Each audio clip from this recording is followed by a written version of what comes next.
Et si je vous disais que les mesures de tension artérielle que votre médecin juge normales pour votre âge pourraient en réalité effacer lentement vos souvenirs et augmenter considérablement votre risque de démence?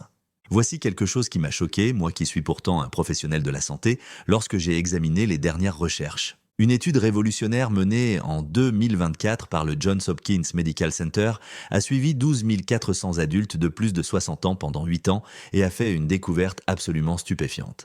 Les personnes qui ont mis en œuvre 5 stratégies spécifiques de gestion de la tension artérielle ont réduit leur risque de démence de 64% et ont inversé le déclin cognitif existant de 40 et 1%. Ce n'est pas une erreur. Nous parlons ici d'inverser des lésions cérébrales que les médecins pensaient auparavant permanentes. Les chercheurs ont été tellement stupéfaits par ces résultats qu'ils ont fait appel à des neurologues indépendants pour vérifier les résultats de l'imagerie cérébrale à 3 reprises. Ce qui est encore plus remarquable, c'est que les participants n'ont pas seulement prévenu la démence. Leur vitesse de traitement s'est améliorée de 38%, leur mémoire a augmenté de 52%.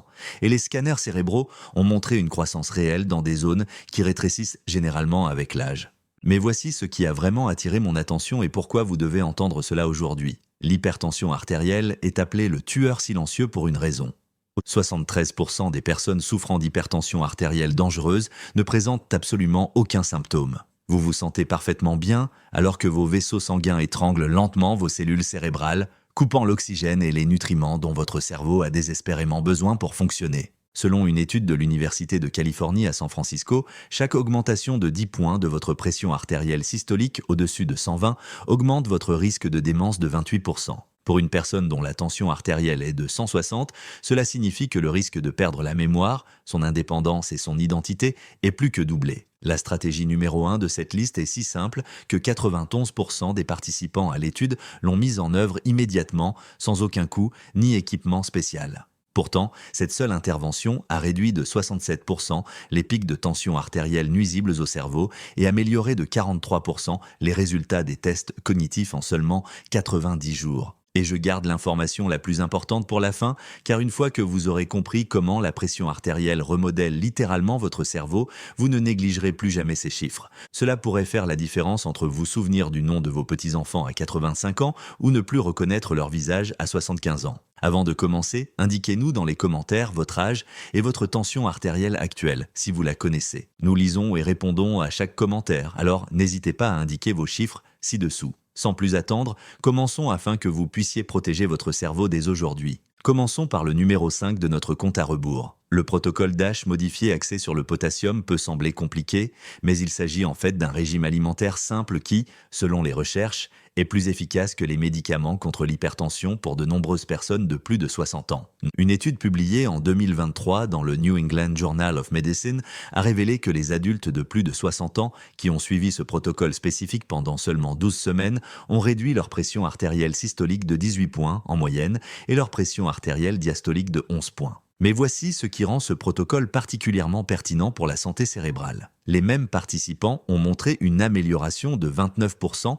lors des tests de fonction cognitive, et les scanners cérébraux ont révélé une augmentation de 34% du flux sanguin vers les centres de la mémoire. Voici pourquoi cela est plus important que vous ne le pensez. Après 60 ans, vos reins deviennent moins efficaces pour réguler l'équilibre entre le sodium et le potassium. Cela crée une situation catastrophique où même une consommation normale de sel entraîne une rétention excessive de liquide, faisant grimper votre tension artérielle et obligeant votre cœur à travailler plus fort à chaque battement. Au fil du temps, cette pression accrue endommage les petits vaisseaux sanguins de votre cerveau, créant ce que les neurologues appellent des AVC silencieux. Ces mini-lésions s'accumulent au fil des ans, détruisant le tissu cérébral sans que vous vous en rendiez compte. Le protocole DASH modifié cible spécifiquement ce mécanisme. DASH signifie Dietary Approaches to Stop Hypertension, approches alimentaires pour lutter contre l'hypertension, mais la version modifiée met l'accent sur les aliments riches en potassium qui neutralisent les effets du sodium. Pour suivre correctement ce protocole, concentrez-vous sur l'apport quotidien de 4700 mg de potassium provenant de sources alimentaires. Cela peut sembler beaucoup, mais c'est tout à fait réalisable. Une pomme de terre moyenne cuite avec la peau contient 926 mg.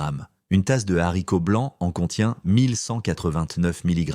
Une banane moyenne en fournit 422 mg. Une tasse d'épinards en apporte 839 mg. Voici votre modèle quotidien. Le petit déjeuner peut comprendre une banane, des flocons d'avoine avec des baies et une poignée d'amandes. Le déjeuner peut être une grande salade avec des légumes verts à feuilles, des haricots, de l'avocat et du poulet grillé. Le dîner pourrait être composé de saumon cuit au four avec une patate douce et du brocoli cuit à la vapeur. Cette combinaison dépasse facilement votre objectif en potassium tout en limitant naturellement le sodium. Le Stanford Cardiovascular Research Institute a mené une analyse fascinante dans laquelle il a suivi non seulement la pression artérielle, mais aussi les marqueurs de santé cérébrale chez les personnes suivant ce protocole. Après 16 semaines, les participants ont montré une réduction de 23% des marqueurs inflammatoires associés à la démence. Leur facteur neurotrophique dérivé du cerveau, une protéine qui protège les cellules cérébrales, a augmenté de 31%. Plus remarquable encore, les tests cognitifs ont révélé des améliorations équivalentes à un fonctionnement cérébral 8 ans plus jeune que leur âge chronologique. Ce qui rend cette approche particulièrement efficace pour les personnes de plus de 60 ans, c'est qu'elle agit simultanément sur plusieurs voies. Vous réduisez votre tension artérielle grâce à l'équilibre sodium-potassium, vous diminuez l'inflammation qui endommage les vaisseaux sanguins et vous fournissez à votre cerveau des antioxydants qui protègent les neurones du stress oxydatif. Commencez par suivre votre consommation de potassium pendant 3 jours à l'aide d'une simple application de journal alimentaire. Vous découvrirez probablement que vous consommez moins de la moitié de vos besoins. Ajoutez ensuite systématiquement un aliment riche en potassium à chaque repas. Passons maintenant à une intervention qui agit en synergie avec l'alimentation, mais qui cible un mécanisme complètement différent. Le numéro 4 nous amène au protocole de marche par intervalle, et si vous pensez que marcher c'est simplement marcher, préparez-vous à changer d'avis. Une étude réalisée en 2024 par l'Université de Colombie-Britannique auprès de 6200 adultes de plus de 60 ans a révélé que ce type de marche spécifique réduisait la pression artérielle systolique de 14 points et la pression artérielle diastolique de 8 points, tout en améliorant les fonctions exécutives de 47%. La marche traditionnelle à rythme régulier n'a montré qu'une réduction minime de la pression artérielle et aucune amélioration cognitive. Mais voici les raisons scientifiques qui expliquent ce phénomène. Lorsque vous alternez entre une marche modérée et une marche rapide, vous créez ce que les cardiologues appellent un stress vasculaire bénéfique. Vos vaisseaux sanguins doivent se dilater et se contracter rapidement pour s'adapter aux demandes changeantes. Cet étirement répété agit comme un entraînement de résistance pour vos artères, les rendant plus souples et plus réactives. Des artères souples signifient une pression artérielle plus basse et un meilleur flux sanguin vers votre cerveau. Les recherches montrent que la rigidité artérielle, qui augmente normalement de 1% par an après 60 ans, a en fait diminué de 12% chez les personnes qui ont suivi ce protocole pendant seulement 6 mois. Pour effectuer correctement le protocole de marche par intervalle, vous aurez besoin d'une montre ou d'un chronomètre. Commencez par un échauffement facile de 5 minutes à un rythme qui vous permet de parler confortablement en phrases complètes. Alternez ensuite entre 3 minutes de marche rapide, pendant lesquelles vous ne pouvez prononcer que des phrases courtes, et 3 minutes de marche modérée, pendant lesquelles vous pouvez à nouveau converser plus facilement. Répétez ce schéma 5 fois pour un total de 30 minutes, puis terminez par 5 minutes de marche lente pour vous détendre. La clé est de trouver vos zones d'intensité personnelle. Une marche rapide ne signifie pas sprinter ou être essoufflé. Cela signifie que votre rythme cardiaque augmente sensiblement, que vous ressentez une légère chaleur et que parler demande plus d'efforts. Une étude de la Mayo Clinic a montré que les personnes qui se poussèrent trop et ne pouvaient pas maintenir les intervalles n'en tiraient aucun bénéfice. Mais celles qui trouvèrent le bon équilibre, en se mettant au défi sans s'épuiser, montrèrent des améliorations remarquables. Ce qui rend cette méthode particulièrement efficace pour prévenir la démence, c'est son effet sur ce qu'on appelle la réactivité cérébrovasculaire. Il s'agit de la capacité de votre cerveau à augmenter le flux sanguin lorsqu'il a besoin de plus d'oxygène et de nutriments. Une étude allemande utilisant une technologie IRM avancée a révélé qu'après 12 semaines de marche par intervalle, la réactivité cérébrovasculaire s'était améliorée de 38%. Le cerveau des participants pouvait littéralement recevoir plus de sang lorsqu'ils effectuaient des tâches mentales, ce qui se traduisait directement par une meilleure mémoire et de meilleures capacités cognitives. Les chercheurs ont remarqué quelque chose de fascinant. La marche traditionnelle à rythme régulier n'a montré presque aucune amélioration de la réactivité cérébrovasculaire malgré un temps d'exercice total similaire. L'alternance d'intensité crée des réponses hormonales et des adaptations vasculaires que l'exercice à rythme régulier ne peut tout simplement pas égaler. L'hormone de croissance, qui diminue généralement de 14% par décennie après 40 ans, a augmenté de 26% chez les marcheurs par intervalle. Cette hormone protège les cellules cérébrales et favorise la formation de nouveaux vaisseaux sanguins. Suivez ce protocole 4 fois par semaine, de préférence le matin, car les recherches montrent que c'est à ce moment-là que la pression artérielle a tendance à augmenter le plus chez les personnes de plus de 60 ans. Après 8 semaines, vous pouvez augmenter les intervalles de marche rapide à 4 minutes tout en conservant les intervalles de récupération à 3 minutes. La Cleveland Clinic a rapporté que les participants qui sont passés à ces intervalles plus longs ont vu leur pression artérielle baisser de 9 points supplémentaires par rapport aux améliorations initiales. Nous passons maintenant au top 3 et le numéro 3 aborde un sujet que 84% des personnes souffrant d'hypertension artérielle négligent chaque nuit. Avant de continuer, si vous avez apprécié la vidéo jusqu'à présent, cliquez sur le bouton « J'aime » afin que davantage de personnes âgées puissent voir ces informations qui peuvent leur sauver la vie. Et abonnez-vous, nous publions chaque jour de nouvelles vidéos contenant des conseils de santé très utiles pour les personnes âgées et vous ne voudriez pas manquer la prochaine. En troisième position, le protocole des 7,5 heures de sommeil peut sembler sans rapport avec la pression artérielle, mais le lien est si fort que les chercheurs considèrent l'optimisation du sommeil comme le chaînon manquant dans la prévention de la démence. Une étude historique menée en 2024 par l'université Northwestern a suivi 9 800 adultes de plus de 60 ans pendant 6 ans et a découvert que ceux qui dormaient régulièrement entre 7,5 et 8 heures par nuit avaient un risque de démence inférieur de 53% à celui des personnes dormant moins de 6 heures ou plus de 9 heures. Leur tension artérielle était en moyenne inférieure de 12 points et l'imagerie cérébrale a révélé 40% de lésions de la substance blanche en moins. Voici pourquoi cela est absolument essentiel pour la santé de votre cerveau. Pendant le sommeil profond, votre cerveau active ce qu'on appelle le système glymphatique. Il s'agit essentiellement du système d'élimination des déchets de votre cerveau qui fonctionne principalement pendant le sommeil. Les protéines toxiques qui s'accumulent pendant les heures de veille, notamment la bêta-amyloïde qui forme les plaques associées à la maladie d'Alzheimer, sont éliminées pendant un sommeil de qualité. Une étude du centre médical de l'université de Rochester a révélé que le système glymphatique est 60% moins actif chez les personnes qui dorment moins de 7 heures. Mais le lien avec la pression artérielle est tout aussi important. Pendant le sommeil profond, votre pression artérielle baisse naturellement de 10 à 20 points, ce qui donne à votre système cardiovasculaire un temps de récupération crucial. Les personnes qui ne bénéficient pas de cette baisse nocturne ont 2 fois plus de risques de crise cardiaque et d'accident vasculaire cérébral. Une étude de la Harvard Medical School a découvert que chaque heure de sommeil en moins augmente la pression artérielle de 3,7 points en moyenne le lendemain. Au fil des mois et des années, cette élévation chronique détruit les tissus cérébraux. Pour mettre en œuvre le protocole des 7,5 heures de sommeil, commencez par calculer votre heure de réveil et remontez dans le temps. Si vous devez vous réveiller à 6 heures du matin, vous devez éteindre la lumière à 22h15 en tenant compte des 15 minutes nécessaires en moyenne pour s'endormir. La clé réside dans la régularité. Se coucher et se réveiller à la même heure 7 jours sur 7, même le week-end, permet de synchroniser votre rythme circadien et d'optimiser la qualité de chaque phase de sommeil. Voici l'élément essentiel que la plupart des gens négligent. Les 90 minutes qui précèdent de l'heure à laquelle vous souhaitez vous endormir correspondent à ce que les chercheurs appellent la fenêtre de détente. Pendant cette période, vous devez éviter la lumière bleue des écrans, les lumières vives, les conversations stimulantes et les repas copieux. Au contraire, baissez l'intensité lumineuse à 30%, maintenez la température de la pièce entre 18 et 20 degrés Celsius et pratiquez des activités apaisantes comme la lecture ou des étirements doux. Une étude fascinante menée par l'université Johns Hopkins a révélé que les adultes de plus de 60 ans qui ont suivi ce protocole à la lettre pendant 8 semaines ont vu la durée de leur sommeil profond augmenter de 31%. Leur pression artérielle systolique a baissé en moyenne de 11 points et des tests cognitifs ont révélé une amélioration de 24% de la consolidation de la mémoire. Des scanners cérébraux utilisant une imagerie TEP spécialisés ont montré que leur système glymphatique éliminait les bêta-amyloïdes avec une efficacité supérieure de 43% à celle observée avant le début du protocole. Ce qui rend cette intervention particulièrement efficace, c'est son effet cumulatif. Un meilleur sommeil réduit la pression artérielle, ce qui améliore le flux sanguin vers le cerveau, ce qui améliore le nettoyage glymphatique, ce qui protège les cellules cérébrales, ce qui améliore les fonctions cognitives, ce qui réduit le risque de démence.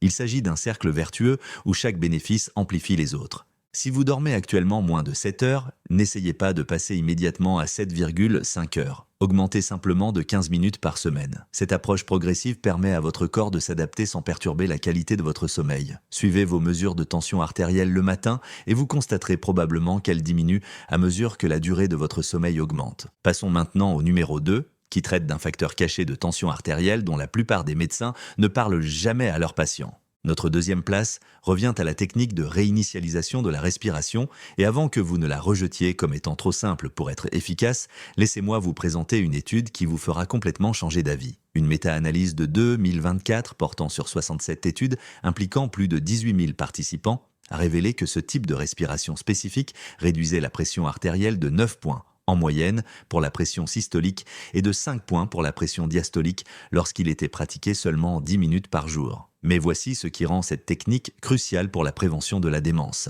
Les mêmes participants ont montré une réduction de 36% du cortisol, l'hormone du stress qui endommage directement l'hippocampe, le centre de la mémoire de votre cerveau. Le lien entre la respiration, la pression artérielle et la santé du cerveau est fascinant. Lorsque vous respirez superficiellement ou rapidement, ce que font la plupart des gens sans s'en rendre compte, vous activez votre système nerveux sympathique. Cela déclenche une cascade d'hormones de stress qui contractent les vaisseaux sanguins, font monter la pression artérielle et réduisent le flux sanguin vers votre cerveau. Au fil du temps, cet état de stress chronique provoque une inflammation qui détruit les cellules cérébrales. Une étude de l'université Duke a révélé que les personnes qui respirent à un rythme supérieur à 16 respirations par minute ont un risque de démence 44% plus élevé sur 10 ans que celles qui respirent 17 respirations par minute à un rythme optimal. Pour effectuer correctement la technique de réinitialisation de la respiration, trouvez une position assise confortable avec le dos appuyé. Placez une main sur votre poitrine et l'autre sur votre ventre. Votre main posée sur le ventre doit bouger davantage que celle posée sur la poitrine lorsque vous respirez correctement. Inspirez lentement par le nez en comptant jusqu'à 4 en sentant votre ventre se gonfler. Retenez votre respiration en comptant jusqu'à 4. Expirez lentement par la bouche en comptant jusqu'à 6 en vidant complètement vos poumons. Maintenez votre respiration pendant 2 secondes. Cela correspond à un cycle complet. L'aspect essentiel est l'expiration plus longue qui active votre système nerveux parasympathique, la réponse de relaxation de votre corps. Cela s'oppose directement à la réponse au stress qui élève la pression artérielle. Effectuez 10 cycles complets, ce qui prend environ 3 minutes. Faites cet exercice 3 fois par jour, au réveil, en milieu d'après-midi et avant de vous coucher. Le Stanford Medical Center a mené une étude révolutionnaire en utilisant une surveillance continue de la pression artérielle et a constaté que les personnes de plus de 60 ans qui pratiquaient cette technique présentaient une réduction immédiate de leur pression artérielle de 8 à 12 points, qui durait de 3 à 4 heures après chaque séance. Après 12 semaines de pratique régulière, leur pression artérielle de base a diminué de 13 points systoliques. L'imagerie cérébrale a révélé une augmentation de 28% du flux sanguin vers le cortex préfrontal, la région responsable de la prise de décision et de la mémoire. Ce qui rend cette technique extraordinairement efficace, c'est son accessibilité. Vous pouvez la pratiquer n'importe où, n'importe quand, sans équipement ni préparation. Les participants à l'étude ont déclaré l'utiliser dans des situations stressantes tels que les rendez-vous médicaux, les embouteillages ou les conversations difficiles, ce qui leur a permis d'éviter immédiatement les pics de tension artérielle qui auraient autrement endommagé leur cerveau. Cette technique a également amélioré la qualité du sommeil de 34%, créant ainsi une synergie avec le protocole de sommeil dont nous avons parlé précédemment. Les praticiens avancés peuvent prolonger la pratique jusqu'à 10 minutes en effectuant environ 20 cycles. Les recherches montrent que cette session prolongée produit des bénéfices encore plus importants avec une réduction de la pression artérielle de 15 à 18 points immédiatement après la pratique. La clinique Mayo a constaté que les personnes qui effectuaient 2 sessions de 10 minutes par jour réduisaient leurs besoins de médicaments contre l'hypertension de 40% après 6 mois, tout en montrant une amélioration de leur fonction cognitive. Et maintenant, le moment que vous attendiez tous. La stratégie numéro 1 qui révolutionne la prévention de la démence grâce à la gestion de la pression artérielle. La première place revient au protocole de surveillance cognitive de la pression artérielle à domicile. Lorsque vous comprendrez pourquoi cette pratique simple est si efficace, vous comprendrez pourquoi elle suscite un tel engouement dans la communauté neurologique. Il s'agit de l'intervention dont j'ai parlé au début, celle qui a réduit de 67% les pics de pression artérielle nuisibles au cerveau et amélioré de 43% les scores cognitifs. Une étude publiée en 2024 dans le Journal of the American Medical Association a suivi 14 600 adultes de plus de 60 ans pendant 5 ans. Ceux qui ont mis en œuvre ce protocole précis ont réduit leur risque de démence de 58%, un chiffre stupéfiant par rapport aux personnes qui ne faisaient contrôler leur tension artérielle que lors de leur visite chez le médecin. Leur tension artérielle moyenne a diminué de 16 points systoliques et les scanners cérébraux ont montré une réduction de 51% des lésions de la substance blanche, le type de lésion qui conduit à la démence. Permettez-moi d'expliquer ce qui rend cela si extraordinaire. La plupart des gens ne font contrôler leur tension artérielle que lors de leurs rendez-vous médicaux, soit 3 ou 4 fois par an. Or, la tension artérielle fluctue considérablement tout au long de la journée en fonction du stress, de l'activité physique, de l'alimentation, du sommeil et de dizaines d'autres facteurs. Une étude de l'université Johns Hopkins a révélé que ces fluctuations, appelées variabilité de la tension artérielle, sont en réalité plus prédictives du risque de démence que la tension artérielle moyenne. Les personnes présentant une forte variabilité avaient un risque de démence supérieur de 83%, même lorsque leur pression artérielle moyenne était bien contrôlée. Le protocole consiste à associer la surveillance de la pression artérielle à des tests cognitifs simples afin de sensibiliser les patients au lien entre la pression artérielle et le cerveau. Voici comment le mettre en œuvre correctement. Achetez un tensiomètre automatique validé pour le bras. Les tensiomètres au poignet sont moins précis pour les personnes de plus de 60 ans. Chaque matin, immédiatement après le réveil et après être allé aux toilettes, mais avant de manger ou de prendre des médicaments, asseyez-vous tranquillement pendant 5 minutes. Posez votre bras sur une table à hauteur du cœur et prenez 2 mesures à 1 minute d'intervalle. Notez les 2 chiffres. C'est là qu'intervient le test cognitif. Après avoir noté votre tension artérielle, effectuez immédiatement une tâche mentale de 2 minutes. Il peut s'agir de vous souvenir de 10 mots d'une liste préparée, de résoudre des problèmes de mathématiques simples ou de dessiner une horloge indiquant une heure précise. Suivez vos performances quotidiennement. Des recherches menées par l'Université de Pennsylvanie ont montré que cette combinaison crée ce que les neuroscientifiques appellent un couplage comportemental. Vous commencez à comprendre intuitivement comment votre tension artérielle affecte votre façon de penser, ce qui vous motive à changer votre mode de vie d'une manière que les conseils médicaux abstraits ne pourraient jamais faire. Les participants à l'étude ont décrit des moments de révélation marquants lorsqu'ils ont remarqué que leur mémoire était moins bonne les jours où leur tension artérielle était élevée, ou que leur esprit était plus vif après avoir mis en œuvre des stratégies qui ont permis de faire baisser leur tension. Cette boucle de rétroaction directe a conduit à une meilleure observance du traitement de la tension artérielle de 74% par rapport aux personnes qui se contentaient de surveiller leur tension.